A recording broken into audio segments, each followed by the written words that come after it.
So aside from the Catholic bishop site, I went down the rabbit hole that is the St. Michael Center for Spiritual Renewal, a nonprofit Catholic organization that, quote, prays with people who are spiritually suffering and in need of healing and deliverance. They have workshops and train the clergy and the laity. They train people to be exorcists.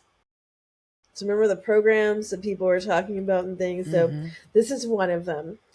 There is a strong note on their page. Note, the St. Michael Center for Spiritual Renewal carries out its ministries with the approval of the Archbishop of Washington.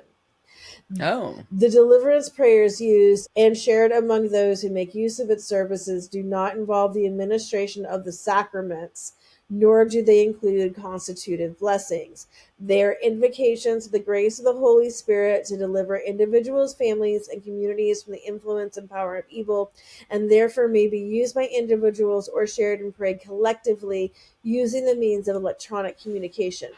This statement is not an endorsement of any particular prayers that may be shared by the centers. Weird. The attorneys wrote that too. The attorneys of the Archbishop of Washington did write that. So this is basically CatholicExorcism.org. And on this, you can find many helpful resources that include the following: checklist of prayers for deliverance of exorcism session, infestation of an object instructions for priests, guidelines for deliverance session of place, some general rules for discernment of place. For sake of time, we're only going to talk about two of these. I am saving infestation of an object instruction for priests for next week. So we're going to start with the last one and then go back to the first. So the back one, which is general rules for discernment of a place, aka, is this shit real? Have you been possessed by Satan? Okay, number one. First, try and eliminate first and foremost all natural explanations for the paranormal occurrences in the place. 2. Interview more than one witness to gain a more objective view of the occurrences. Also, 2 or more witnesses to the paranormal manifestations give more reliability that what is occurring is not something merely psychological. 3. Answer the following questions. A positive answer to these questions would give greater credibility that one is dealing with an infestation and will also help in determining how to proceed. Did any occult, spiritist, pagan activity occur within the vicinity recently? Examples are feng shui, witchcraft, sorcery, spellcasting, spirit questing, seance, or bloodletting. Did a tragedy Feng shui? like feng shui? B. Did feng shui. Did someone move a chair? B. Did a tragedy like death or murder occur recently within the vicinity? C. Did someone arrive just in the place? If yes, check whether he was involved in occult, animist, spiritist activities. Was there anything new added to the place, like an antique beer, an old painting, a good luck figurine, New Age crystals and stones, a pagan god statue? They could have evil spirits attached to them. Was there a tampering or raiding in the place? Were there any rapes that occurred there? Did any sinful activity occur there? That includes drug sessions and homosexual encounters. Had the residents quarreled or had a misunderstanding with someone who had access to witchcraft or sorcery? Access to witchcraft or sorcery. It would also be good to check the history of the place. What was in place before the dwelling was constructed? A mass graveyard during the war, a place which was fostered and known to be infested with elementals. A positive answer to these questions would give greater credibility that one is dealing with an infestation. If it has been discovered that the infestation is connected with the person living in the house or place, he must be addressed first. It has happened that when evil spirits attached to a person has been expelled, all activity in the place also ended. After the interview, make a plan of action for the residents. So this is better than what Dean Winchester was doing. They are making a plan of action for the people who are being possessed. That's good. That's good. So, okay, so Winchesters, take notes. Maybe not. So your plan of action should include, if present, all ongoing sinful occult animist activities must be stopped. If present, all occult and infested objects like Ouija boards, amulets, talismans, good luck figurines, and pagan god statues must be disposed of. The person residing in the place, if they have taken any part in these sinful occult animist activities, must confess them to a priest and also renounce them 3 times in front of the Blessed Sacrament if they are occultist animist in nature. Nothing like witchcraft here at all. The persons residing in the place must prepare and protect themselves spiritually before the deliverance of the place. Masses offered for their protection and for the liberation of the place. Confession of all to be in the state of grace and therefore protected. Daily communal family rosary to seek the intercession and protection of Mary. Mary and consecration of the entire family. Wearing personal sacramentals like the St. Benedict's medal and wearing the scapular. And for each person, using holy water on oneself before going to bed. And placing exorcise salt around the perimeters of the bedrooms. Yes, we have our salt. We have our salt. It is here. This could very easily have been on a checklist that you hand out at the end, Winchesters. Okay. Yeah. So the inhabitants also prepare the following for the scheduled deliverance blessing: water, rock salt, and candles for the blessing. They may add a number of religious statues, medals, pictures, and crucifix to be blessed during this session and placed around the place after deliverance and blessing. This is at the end of these instructions, which is why you should read them through to the end.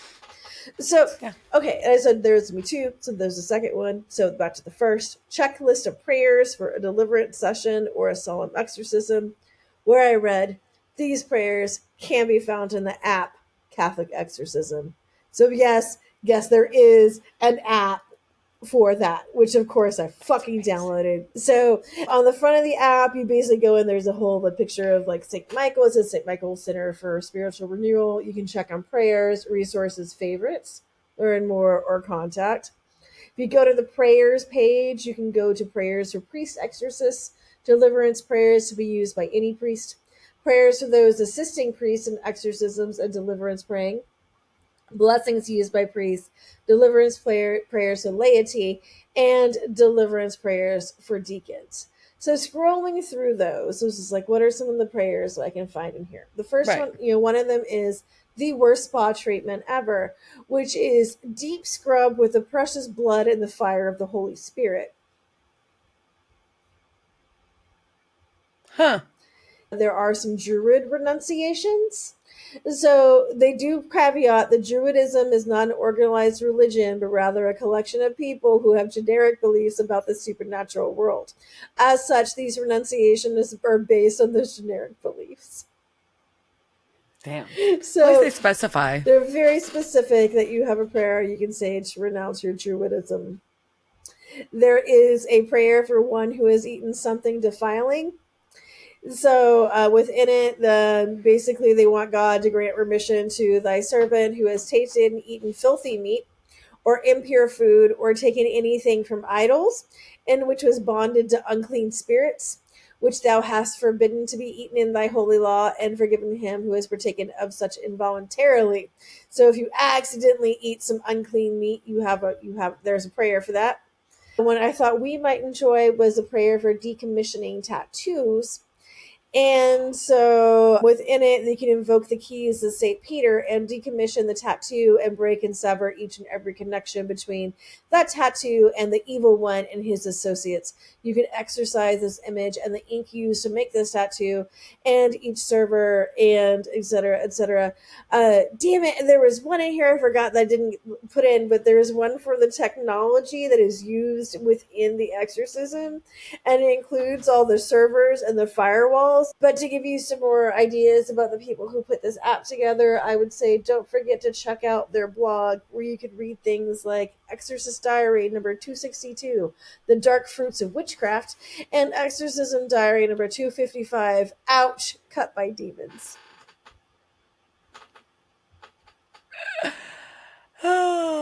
Which I would like to put against Ouch, My Titty. So that is the practical knowledge of exorcisms according to those sites.